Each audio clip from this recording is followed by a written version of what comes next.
Welcome to my cooking channel. আজ আমি share করছি বাঙালিদের খুব প্রিয় একটি রেসিপি, নলেন গুড়ের রসগোল্লা। চলুন শুরু করা যাক আজকের রেসিপি। প্রথমেই নিয়ে নেব 1 লিটার ফুল ক্রিম দুধ, নিয়ে নেব 2 চামচ ভিনিগার এবং এর মধ্যে দিয়ে দেব 2 চামচ জল। মিশ্রণটিকে অল্প অল্প করে দুধের মধ্যে মিশিয়ে দেব, যাতে দুধটা কেটে ছানা হয়ে যায়। কিছুক্ষণ পর দেখতে পাবো দুধ সম্পূর্ণ কেটে ছানা হয়ে গেছে।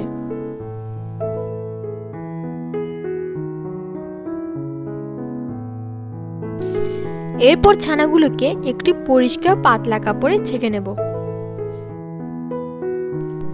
ছানাগুলোকে একটু ঠান্ডা জল দিয়ে ধুয়ে নেব, নয়তো ভিনিগারের গন্ধ রয়ে যেতে পারে।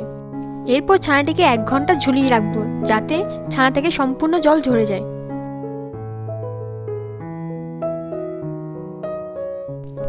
জল ঝরানোর পর তোমরা দেখতেই পাচ্ছ যে ছানাগুলো কতটা ঝরঝরে হয়েছে।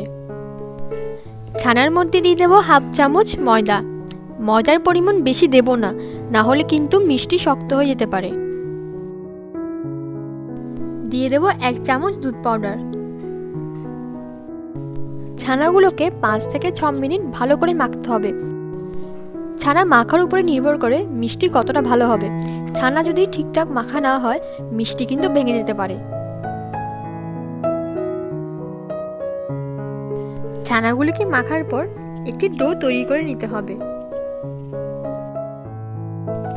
এই ডো থেকেই রসগোল্লার জন্য কয়েকটি ছোট ছোট বল বানিয়ে নেব।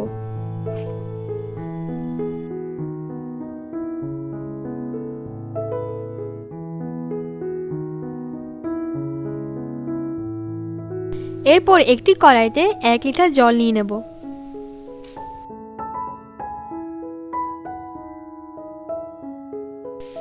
এর মধ্যে দিয়ে দেব 150 গ্রাম চিনি এবং 150 গ্রাম গুড়।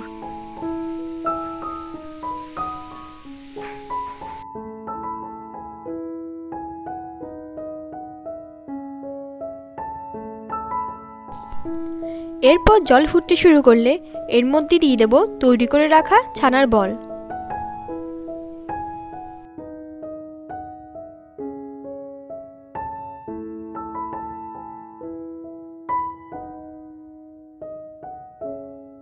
এরপর ঢাকনা দিয়ে লো ফ্লেমে এদিকে 40 মিনিট ফুটতে দেব।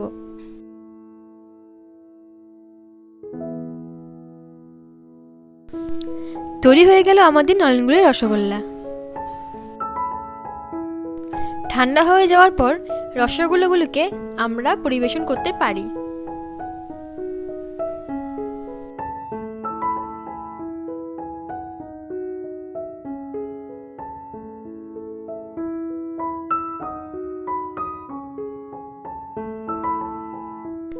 ধন্যবাদ আমাদের এই ভিডিওটি দেখার জন্য।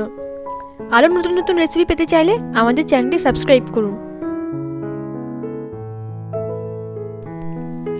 আমাদের এই ভিডিওটি ভালো লাগলে অবশ্যই লাইক, কমেন্ট এবং শেয়ার করুন।